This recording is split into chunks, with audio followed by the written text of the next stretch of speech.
Fluency English podcast. You can speak fluency and confidently.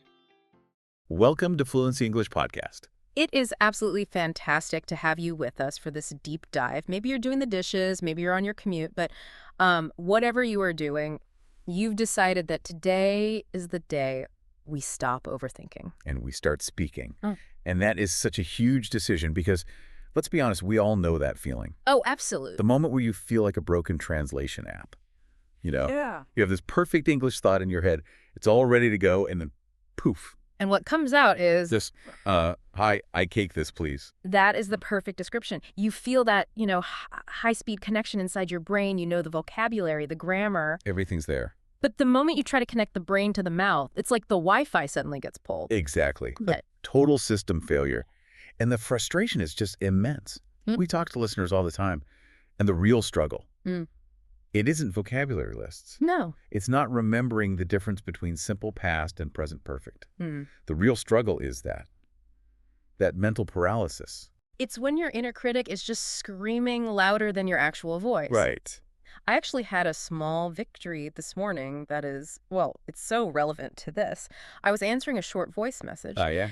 And, usually I spend maybe 10 minutes typing, deleting, checking the tone, re-recording. Oh, the re-recording. I know it well. It's exhausting. But today, I just pressed record, kept it under 30 seconds, sent it, and just thought, okay, done. Yeah. Not perfect, but real. And the relief, Mm. it was enormous. That's 10 minutes I can now use for something else. I feel that so strongly. The amount of energy we waste on just refining one simple interaction. Mm-hmm. I have those moments. I write, I delete, I write, I delete. And you know what? In the end, Yeah. I sometimes don't send anything at all. Because it never feels perfect enough? Never. And that is exactly what millions of English learners do. Hmm. They think, they study, they watch all the shows, but they don't actually speak. They get stuck in the preparation phase. Yes, their head is completely full of these beautiful, perfectly structured sentences, but their mouth is just on mute. And that feeling, that huge disconnect between what you know and what you can say. Well, that's what we're diving into today. Our focus is practical. We're not talking about advanced exam techniques here. No, not at all. We are talking about that specific frustrating moment when the internal noise, the fear, the perfectionism is so loud, but your voice stays absolutely quiet. I still feel that frustration Mhm. sometimes, Yeah. I wonder how many chances I missed, how many connections I didn't make, just because I chose the safety of silence over the risk of one tiny mistake. And that's our mission today. We are going to calm that noisy brain down and give you the tools to actually use your English voice in real life. Okay, let's unpack this core issue. Yeah. I mean, where does this all come from? Oh, absolutely. I think the classic anecdote for me is the bakery story. It's almost painful because the objective was so simple. I was in a foreign country. I just needed to buy a slice of chocolate cake. I'd even practiced the sentence maybe 5 times on the street before I went in. So you were prepared. Hi, can I have that chocolate cake, please? Exactly that. Polite, clear, correct. I was set up for success. Until the local lady behind the counter looked up at me, and she didn't just say hello. She said something very fast, very local. And suddenly, that well-rehearsed sentence just dissolved. My brain felt like the signal was gone. The moment of cognitive panic. You have full bandwidth 1 second and the next. Just static. Total static. I stood there, I opened my mouth, and what came out was, hi, I cake this, please. And I just pointed like a lost child. Okay, and here's the thing. You still got the cake, right? Functionally, the communication worked. Yes, I did. And she was lovely. She didn't laugh. But the point is the feeling inside. I walked out thinking, I studied for months. Why couldn't I say one simple sentence correctly? That moment of self-judgment, that's the engine that drives this entire problem. And it really brings us to the core psychological reason for this. Most of us have good English inside. The problem isn't the language, it's the overthinking. Okay, let's break that down. For an intermediate learner, the problem is rarely a textbook problem. It's a fear problem.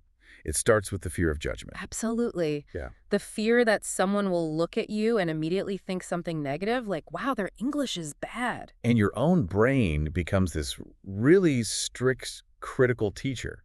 I remember in school, a student made one tiny mistake and the teacher corrected them in this really cold voice. And what happened? The other students laughed a little, and I just watched that student.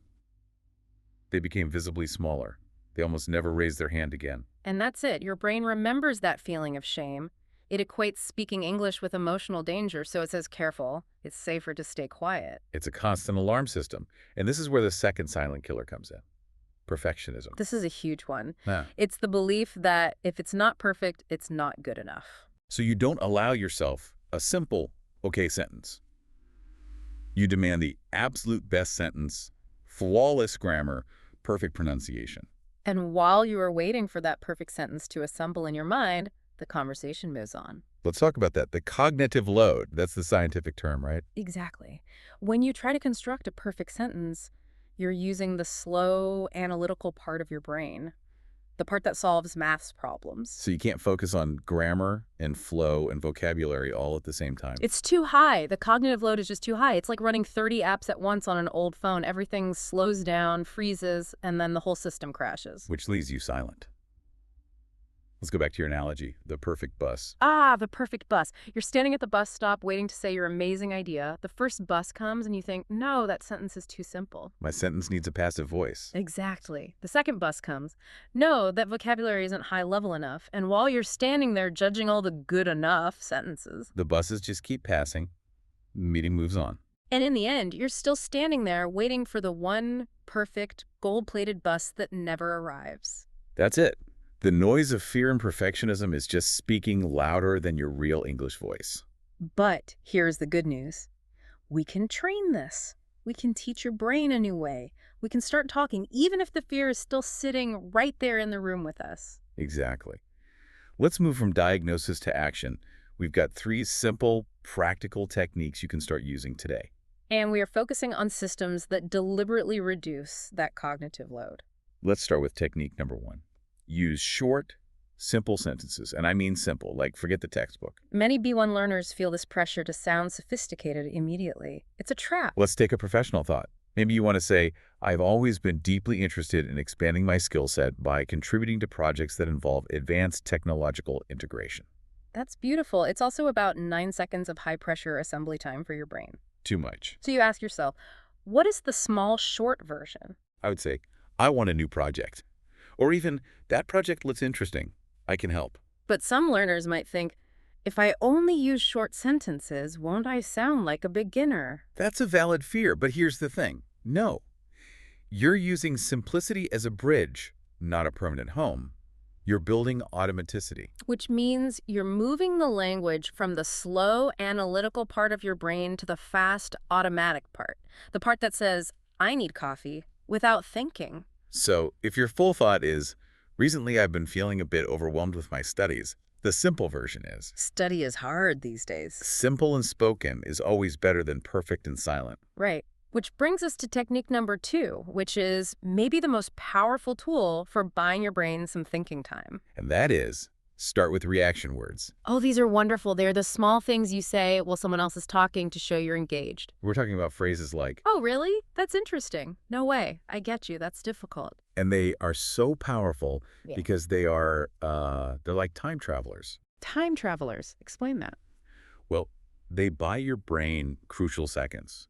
When someone stops talking and looks at you, you feel this pressure to speak immediately. But if you just quickly say, that's difficult, you've just used 1.5 seconds. And while you're saying that, your brain is searching for the next small thing to say. It relieves the pressure. It's like an audible bridge. Let's model this. Okay, scenario 1. Your friend says, I'm so tired from work this week. I only slept for 5 hours every night. Instead of freezing, you start with the reaction word. Oh, no way. Then a small opinion. That sounds terrible.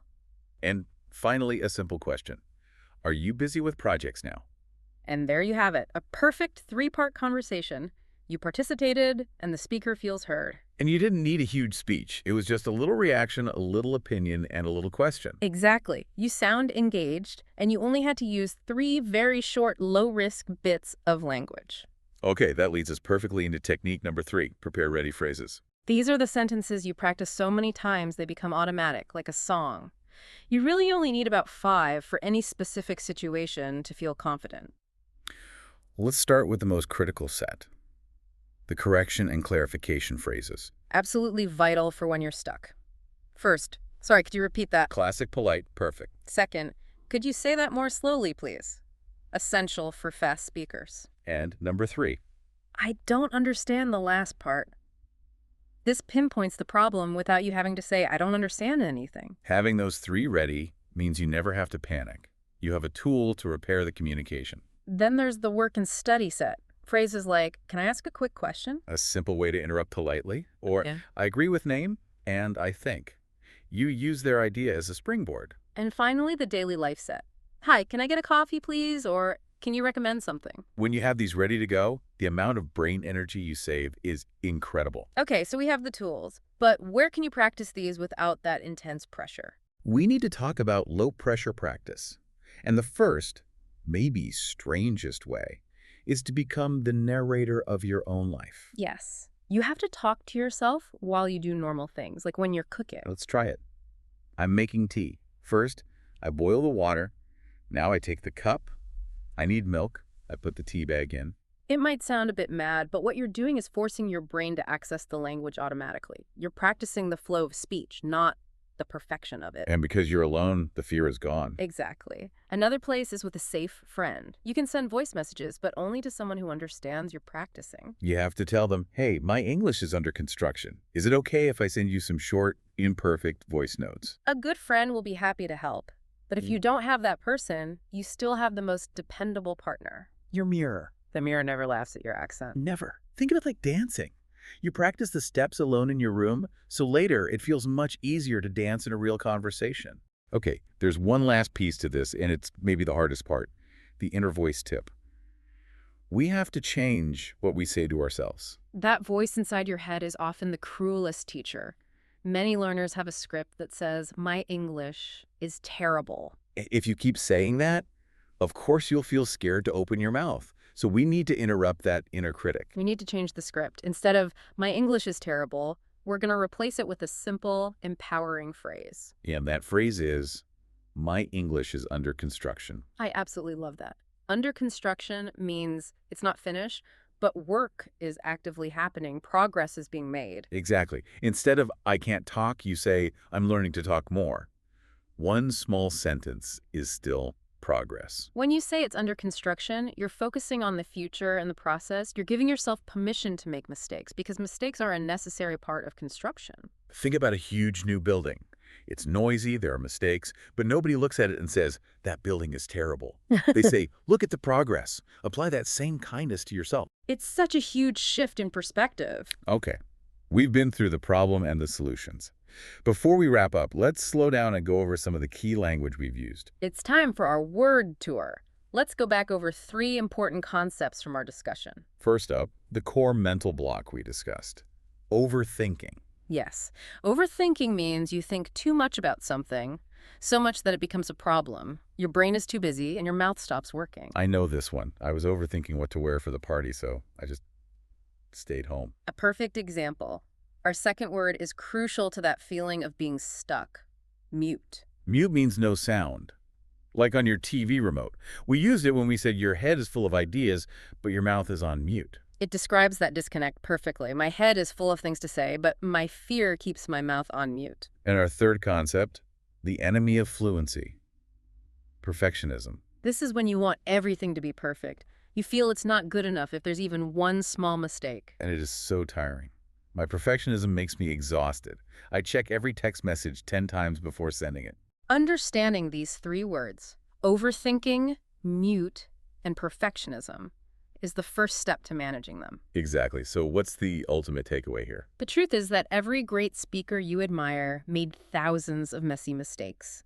They didn't let the fear of judgment keep their voice on mute. Remember that even one sentence a day, just narrating while you cook, that's massive progress. And your English is under construction. That's a beautiful thing. You're building something incredible. So you have to give yourself permission for that construction site to be a little messy sometimes. Just don't let overthinking mute your voice. And we have a tiny low-pressure challenge for you right now. Look around the room you're in.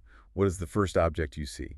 A laptop, a book, your dog, whatever it is. Your challenge is this. Name it in English in the comments, or in a note to yourself, or a voice message to your safe friend. Just one word or one simple sentence. Don't overthink it. Don't check the spelling. Just write it and press send. That simple, decisive action is already progress. It's the first brick in your building. If you enjoyed this deep dive, share it with a friend who also overthinks. Keep talking, keep building, even if it's just one small sentence today. This was Fluency English Podcast. Take care, keep going, and we'll see you in the next deep dive. Bye.